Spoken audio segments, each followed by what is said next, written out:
Welcome to the Pulse with Peter B. I am your host, Peter Biancamano, and this is a special web exclusive here from beautiful Lola's Restaurant in Hoboken, New Jersey. And we are here at the annual Lincoln Dinner, sponsored by the Hoboken Republican Municipal Committee. We are going to have exclusive interviews with Jack Ciattarelli, who is the only announced candidate for governor against Governor Murphy, and maybe a few surprises along the way. It is raining out here. Let's head inside and let's have some fun. I am not your average Republican that CNN reports on. I am not a toxic, masculine, white, privileged, Christian, straight old man. Did I get everything? I think I got it right. Sometimes privileged in my parents' eyes, but that's about it. I'm a 16-year-old junior high school student who realized early on freshman year that I was sick of the indoctrination in our high school campuses. Sure, I expected and even heard of some indoctrination on college campuses, but I never thought it would reach the high school level, and sure enough it did. I would sit in certain classrooms where teachers would just bash President Trump openly, Republicans and his supporters in general. This one time we were learning about climate change in class, and after the teacher pulled up statistics on the board, he followed up with a tweet from the president, and his words were, and I quote, "When you have people like that in government and they're immoral supporters, this is why the statistics are as high as I showed you," quote. So I remember raising my hand and asking him, "Are you calling me immoral because I support the president?" In which he replied, "I didn't ask for your political opinion." So I replied saying, "Well, neither did I, but I'm getting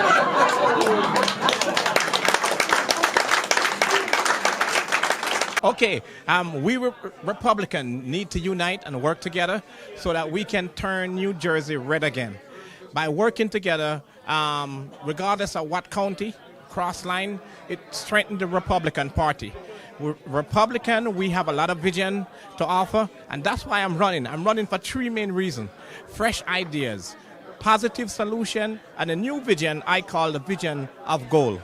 I want to reform the school system by intertwining and turning a lot of our failing high school into technical and vocational high school, by allowing young people not just to learn mathematics, English language, arithmetic, but to intertwine that with highly skilled training. That's why I'm calling upon the federal, state, and local government to invest the money and retool our schools with the right equipment and good teachers and technical, highly skilled teachers that can teach young people how to be proficient in computer science, computer technology, cybercrime, food processing, agriculture, plumbing. Our young people need skills. It's all good to have a young person graduated from high school with a high school diploma, but we know that in today's society, a high school diploma alone cannot make a young person successful. We need to equip our young people with highly skilled training so that when they leave high school, they can readily find jobs in the private and public sectors, thus cutting down the crime in our society, reducing the prison population, and making our country great again. So let me ask you this, Michael. You, as we mentioned, are running against Don Payne Jr., who, with his father, has been in office, the Payne family, for decades and decades and decades. I mean, you have a U.S. Senator living in Newark in your county. I mean, you, of course, have Mayor Ross Baraka, who is a strong Democratic Party. This is an uphill challenge for you. How do you expect to garner any traction in a district that really, I mean, hasn't voted for a Republican in years? Okay, what have happened over the years is that you haven't got a real Republican who invested in the era. Why I'm confident that I can win, I'm carrying fresh ideas. The people will vote for fresh ideas. Too long, especially the black community, have been held back, set back because of the Democratic Party. I believe the Republican have the opportunity here with me to spread a positive message, a new vision that can uplift not just Newark, but Jersey as a whole, and turn New Jersey red again. Well, thank you so much, Michael. We wish you the best of luck, okay? As promised, we are here with more interviews, and we have a very, very familiar face, and that is Pulse political analyst Josh Sotomayor Einstein, but he is not here in an official Pulse capacity today. He's actually here for another reason at the Lincoln dinner. And why is that, Josh? So, as a Republican state committee man from Hudson County, when the Republican Municipal Committee of Hoboken, the great chairman, Chris Carbine of the Municipal Committee, and the treasurer, Kathy DeRose, when we were all talking about whether, how to do a Lincoln dinner, we decided to put a Lincoln dinner together. From rallies to protests to writing op-eds, this group has been more active than it's ever been before, and we're showing Hudson County with events like this and like the other ones that I just listed that there's a loud and proud Republican presence, conservative and libertarian umbrella and tent that is making the case to get government out of our wallets and off of our backs. So it's very interesting you say that. We were here last year, and the crowd was definitely smaller than what we had this year, and it could be because of some dignitaries that you had here tonight. You have Republican gubernatorial candidate Jack Ciattarelli, who we're going to interview a little later. We just interviewed Michael Barnett running for Congress in Essex County. Do you think this is a testament of the way the Republican Party is not only growing in Hoboken, but in deep blue Hudson County? Oh, well, so for way too long, Hudson County's been a one-party state. People make the comparison to it to being a Soviet satellite state, and unfortunately that's sadly true. What ends up happening is you have one party in power, and then you have no extra set of institutional eyes. No one is calling out their corruption. So you have these machine politicians and these political bosses calling the shots, helping their friends, and hurting the general voter and the general resident of Hudson County. That's fertile ground for a Republican Party, because just like in Abraham Lincoln's time, we're the party of the people, we're the party of freedom, of individual liberation, and we want to empower people to be able to live the freest way possible to fulfill themselves. Very interesting. Now, Josh, one of the things that, and I was here for the speeches, they were a little long, but we'll get to that another time. One of the things that wasn't mentioned tonight, and you have mentioned it on air, you are actively seeking the Republican chairmanship of Hudson County. Obviously, this event doesn't go hand in hand with that, but it kind of does, because you have Republican committee people here who vote for the chairperson in June. So, we have committee people from Hoboken, from elsewhere, from across Hudson County at this event. As you can see, the room is packed. And you're right. There is kind of a complementary form. So tonight, when I was speaking, I didn't mention the fact that I'm running for Hudson County Republican chairman, because the fact of the matter is tonight's not about me. Tonight is about all these people over here and the thousands and tens of thousands of people across Hudson County that are loud and proud and Republican. That's what tonight's about, celebrating the great emancipator and the big tent Republican Party that we've built with conservatives and libertarians. Whether it's this event or the op-eds or the rallies and the protests, making the case in the public sphere, that's what I'm running to do. That's what I've been a part of, putting this together with our municipal chairman and other leadership, as well as other events. But tonight wasn't about me. And, mature political leaders can understand that not every single event they go to is about them. That's what we saw also with gubernatorial candidate Jack Ciattarelli. He understands that he's running for governor, but he's, making the rounds from event to event, not just to build himself up, but to build up the local groups so that we have a voice, so that we're empowered, and so that we can make New Jersey great again. It's too funny, but now I'm going to give you a little bit of a plug here. Do you want to say anything to the viewers regarding your run for Republican county chair?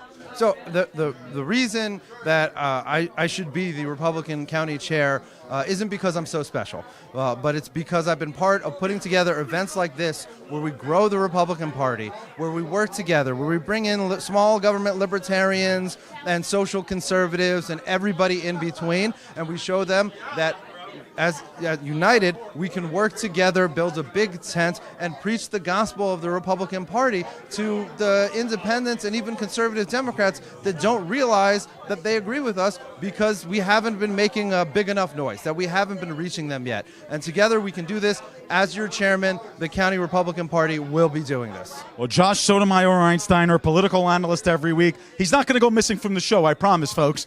But congratulations on putting together a phenomenal event tonight with a packed crowd, with some dignitaries, including yourself. We will be back with the interview with Jack Ciattarelli, Republican nominee for governor.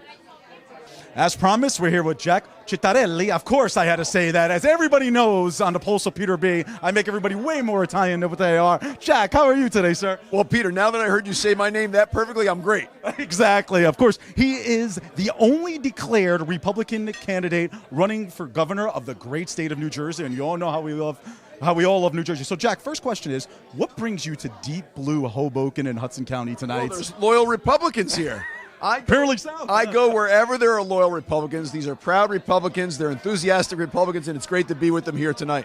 Well, and they're very, very happy to have you. I know Josh Einstein said he was, and Michael Barnett and everybody else. And I'm telling you, you had the crowd mesmerized, as they said. I mean, phenomenal job. You're being kind, but I love talking about the issues. Right. If you're here tonight, it's because you care about New Jersey, and I want to be with people that care. We can fix this thing. It's broken, but we can fix it. And speaking of the issues, you know, I was paying attention closely here in the back of the room. You really brought up issues that would probably make some national Republicans cringe, such as offshore drilling, such as the ARC tunnel, such as affordable housing.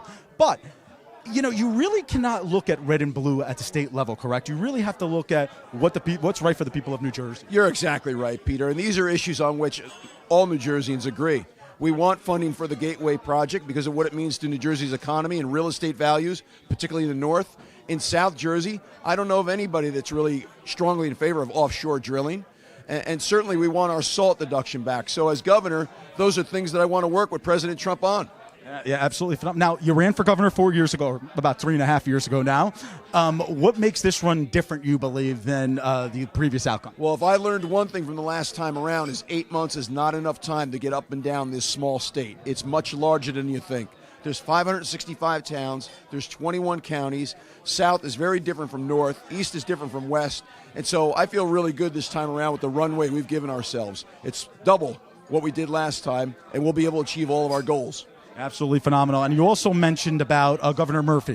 What was that saying that you had about his one term? One and done in 21. Phenomenal saying there.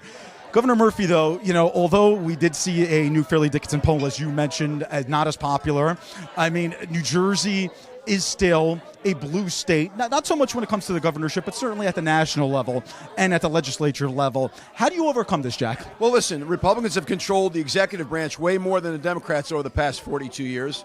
Over the past 42 years, no Democratic governor has been reelected. And this past cycle, we picked up seats in the state legislature for the first time in 28 years. I really believe this. At the end of the day, people close the curtain behind them, and they vote for those people who they think are going to solve their problems. I think with my platform and my approach, my message, and my energy, we're going to prove to people that Republicans can do a better job of solving New Jersey, fixing New Jersey, because it's broken. Absolutely. Well, Jack Cittarelli, pleasure meeting you, sir. Absolutely. Folks, we'll be back with our outro. All right. I think we had a lot of fun here at Lola's Tapas Bar. Make sure you visit Lola's Tapas Bar. We will put the address right here. Visit my friend Andrea. He has absolutely delicious food and even better sangria for all those people out there. We want to thank you for joining us for this web exclusive of the Pulse with Peter B.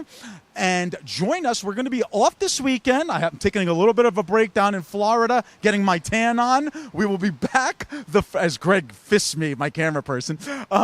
We will be back next week with a brand new Pulse. You're not going to want to miss it. And I just want to mention before I leave is that, as I think I mentioned this during last year's Lincoln dinner, but people who know me personally know that this is usually not my side of politics. I lean almost to the other side.